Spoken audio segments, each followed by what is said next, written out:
Merci à Ada d'avoir dit à mon ami que son mariage gratuit était irréaliste. Message posté par toi, mariage gratuit improvisé. Moi, 24 ans, je fais partie d'un groupe d'amis où l'une d'entre elles, que nous appelons Coral, 23 ans, se marie. Elle a annoncé ses fiançailles avec son fiancé, 25 ans, il y a quelques semaines, et nous étions tout ravis pour elle. Ce week-end, cependant, elle a partagé des détails plus précis sur son mariage, et c'est là que les choses ont commencé à dérailler. Elle a dit qu'elle voyait beaucoup de gens sur TikTok et Instagram montrer comment organiser des mariages gratuits. Des mariages où les mariés ne dépensent rien, à part les frais du certificat de mariage, je suppose. Au début, j'ai cru qu'elle parlait d'un mariage à la mairie, ce qui serait tout à fait normal. Mais ensuite, elle a commencé à détailler ses attentes concernant la cérémonie. Elle va essayer de trouver quelqu'un qui possède un grand espace extérieur, pas forcément une salle de réception, et qui accepterait de le mettre à disposition gratuitement pour soutenir l'idée d'un mariage à l'étranger. Elle prévoit que tous ses invités apportent un plat à partager, chacun avec une tâche bien précise. Un ami officiera la cérémonie, un autre s'occupera des photos, un autre encore des faire-part et des invitations, sa famille des fleurs, etc., y compris des choses plus difficiles à financer.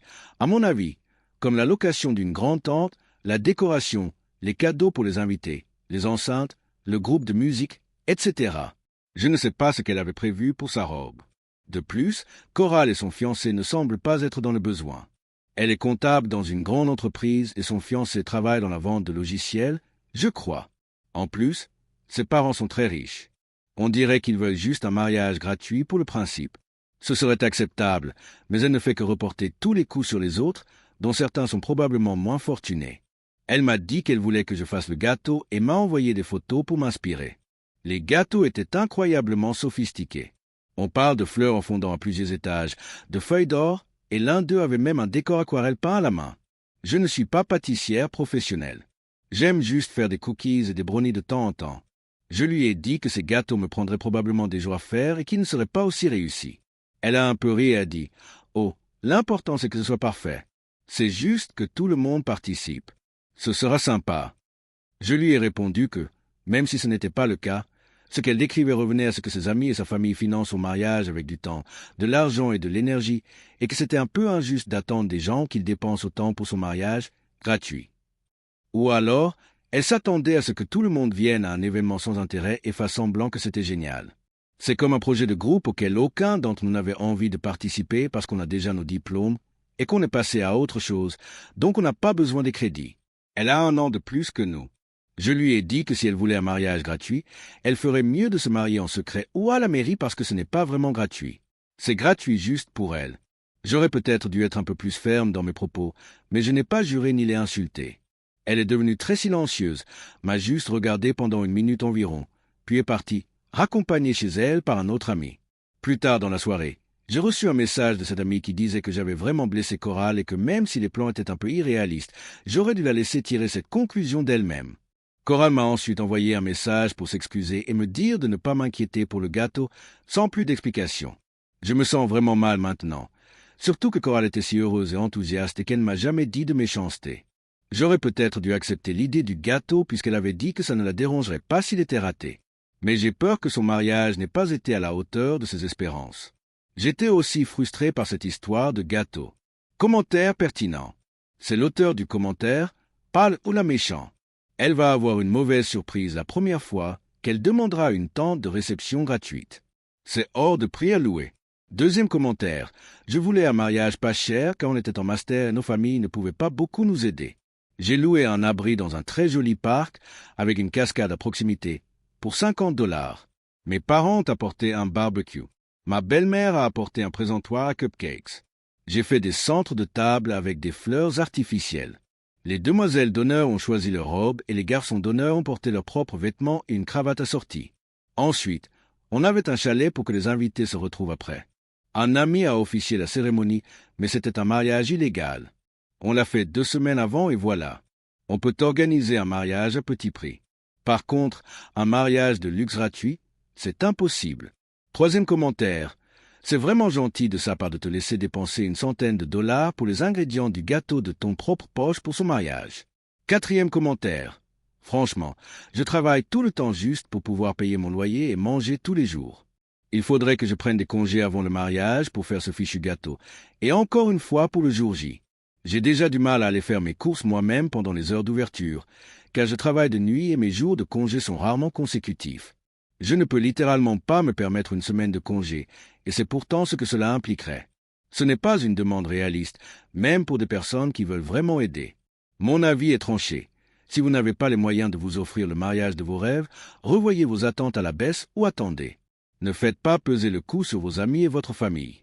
Je suis sûr qu'elle ne se rendait pas compte du temps et des efforts que cela demandait. Commentaire numéro 5. Pas le ou la méchant. Coral avait besoin d'un retour à la réalité. Pour être honnête et en bon ami, tu as été honnête et tu le lui as donné. L'auteur du message initial a modifié sa publication. Honnêtement, je me sens un peu mal maintenant. Coral est vraiment une personne adorable, juste un peu naïve. J'ai l'impression que beaucoup de gens dans les commentaires la critiquent plus qu'elle ne le mérite. Elle a toujours été la Benjamine du groupe et j'étais juste frustré et j'ai laissé éclater ma colère. Je ne sais pas ce que le fiancé pense de tout ça. Mise à jour 2 mois plus tard. Salut. Mise à jour 2 mois plus tard. Mon dernier message a fait un tabac. 1. Je ne pensais vraiment pas que mon petit drame entre amis intéresserait autant de monde. Après avoir lu les commentaires, j'ai vraiment commencé à avoir pitié de Coral. C'est vraiment une personne adorable, mais beaucoup l'ont prise pour une future mariée hystérique et capricieuse. Ce n'est pas du tout le cas. J'ai décidé de faire le gâteau moi-même et je lui ai envoyé un message d'excuse, resté sans réponse. Ça m'angoissait beaucoup. Je trouvais toujours les demandes de Coral un peu excessives et je ne m'attendais pas à ce que le mariage se déroule exactement comme prévu, mais ce n'est pas mon problème. Finalement, j'ai reçu un message du fiancé de Coral, qui allait appeler Basile, pour lui proposer de se voir. J'ai accepté. Je m'attendais à ce que Basile me dise à quel point j'avais blessé Coral, et je comptais réitérer mes excuses et lui parler des recherches ou des préparatifs que j'avais faits concernant le gâteau. Mais ça ne s'est pas passé comme ça. En fait, l'idée du mariage gratuit venait de Basile. Ce n'est pas du tout ce que j'avais compris. Au début, Basile n'a pas expliqué pourquoi il voulait faire ça. Mais en insistant, il semblerait que ce soit pour pouvoir dépenser l'argent que Coral lui avait mis de côté pour leur mariage. Un bateau, un Catalina 27. Apparemment, c'est très pratique quand on vit en ville, surtout si sa fiancée a le mal de mer. On a fait une croisière fluviale, il y a quelque temps, et elle a passé un mauvais moment. Basile dit qu'il va l'aider à surmonter ça et que les voiliers. C'est différent. Bref, après mon coup de gueule, Coral a apparemment des doutes sur l'idée du mariage gratuit.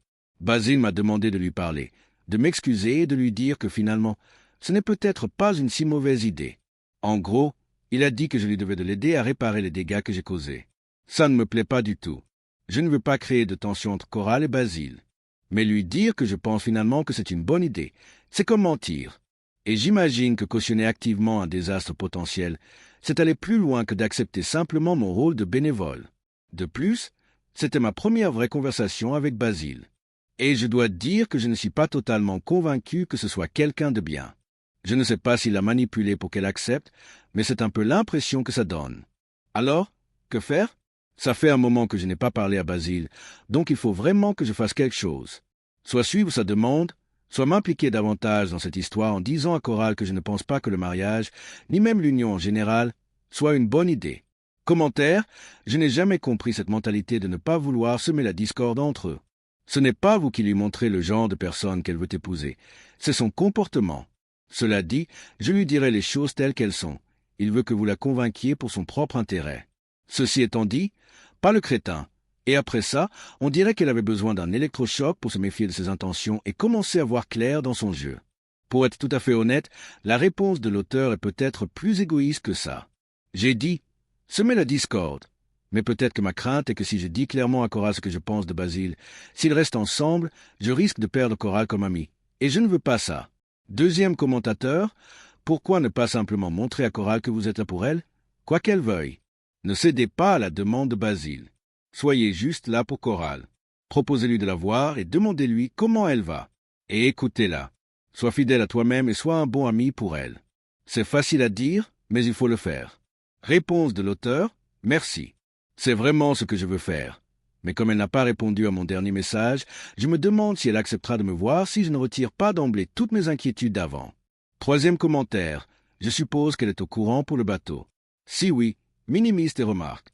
Réponse de l'auteur, je pense aussi, mais je n'en suis pas certain. Honnêtement, Je suis surpris qu'elle accepte l'idée du bateau, mais il me semble encore moins probable que Basile m'en ait parlé s'il le cachait à Coral. Le 4e commentaire me fait me demander si Basile ne lui dit pas quelque chose pour l'empêcher de répondre. Continuer à essayer de prendre de ses nouvelles sur Beufrand pour l'écouter pourrait avoir un impact bien plus important que tu ne le penses. Réponse de l'auteur: j'espère que ce n'est pas ça. Je vais essayer de la contacter autrement. 2e mise à jour, 2 mois plus tard. Bonjour à nouveau. Je publie enfin cette mise à jour car plusieurs personnes m'ont demandé des nouvelles de toute cette histoire. J'ai enfin réussi à joindre Coral et à lui parler en privé. La première chose que j'ai faite a été de lui demander comment elle allait. Apparemment, pas très bien. Elle sait maintenant que l'idée du mariage gratuit venait de son fiancé. Il avait mentionné le bateau en passant, comme quelque chose pour lequel il voulait économiser, mais sans jamais le présenter aussi clairement comme l'utilisation principale de l'argent du mariage, contrairement à ce qu'il avait fait avec moi. Il pensait peut-être que ça me donnerait un air cool. Ou alors, il pensait qu'avoir un objectif précis en tête me rendrait plus encline à soutenir son idée. Bref, ce n'est pas seulement l'organisation du mariage qui contrarie Coral. Apparemment, Basile, qui est passionné de bateaux, je suppose, passe de plus en plus de temps à la marina située à 78 minutes de là. Coral a répété ce temps à plusieurs reprises. Il ne passe même pas autant de temps sur l'eau. Il passe son temps avec tout le monde là-bas et de moins en moins de temps à la maison. Il n'arrête pas de parler de Grèce, qui, comme on a dû me l'expliquer, est un bateau et non une femme, heureusement. Coral a dit qu'elle avait été invitée au club plusieurs fois, mais qu'elle ne s'y était jamais vraiment sentie intégrée. Quand elle en a parlé à Basile, il a dit qu'il ressentait la même chose, car ils n'ont pas de bateau. Je ne pense pas que ce soit comparable. Et même si Grèce n'est pas une personne, Coral est jalouse. Hier soir, Coral a de nouveau abordé le sujet du mariage avec Basile et a dit qu'elle préférait attendre et régler certaines choses. Basile ne s'est pas fâché et a dit qu'il comprenait. Tant mieux. Mais il a aussi demandé si cela signifiait qu'ils pouvaient utiliser une partie de leurs économies pour le mariage, puisqu'ils auraient plus de temps pour économiser à nouveau. Mauvaise nouvelle. Ça a brisé Coral, et c'est peut-être pour ça qu'elle a finalement accepté de me rencontrer. Je sais que ça fait un peu idiot de ma part, mais pour être tout à fait honnête, je suis juste content que Coral me reparle. Je lui ai conseillé de rompre avec Basile. Elle y réfléchit, mais j'ai peur qu'elle ne le fasse pas. J'ai presque envie de lui proposer de le faire à sa place, mais ce serait idiot. Commentaire pertinent. Oui, honnêtement, le fait qu'elle ait rompu ses fiançailles est probablement déjà un signe qu'elle est prête à partir. Je ne pense pas qu'il faille trop insister. Juste en parler de temps en temps dans les commentaires. Peut-être organiser une grande discussion à cœur ouvert, une soirée où l'on se confie, et lui demander ce qu'elle souhaite pour l'avenir et comment elle imagine sa vie. Le temps d'une soirée, lui demander de faire comme si elle était célibataire et que Basile n'était pas dans sa vie. Lui poser des questions comme si elle envisage de fonder une famille, quel genre de mari elle souhaite, quel niveau d'implication elle souhaite dans la vie de son partenaire, comment elle veut être traitée. Vous voyez, toutes ces petites choses. Utilise des exemples de relations vécues. Dis simplement « Oh », comme la relation de ton ex. Ensuite, demande-lui comment elle imagine sa vie si elle reste avec Basile. Aborde le fait que les choses s'enveniment avec le temps et que Basile essaie déjà de la manipuler sans tout lui dire. Et après tout ça, dis juste « Je voulais juste te donner matière à réflexion. Je n'en reparlerai pas si tu ne le souhaites pas. Si tu as besoin de te confier, je suis là, mais je ne te forcerai pas à rompre avec lui. Je pense que tu devrais le faire, mais je pense aussi que c'est ta décision.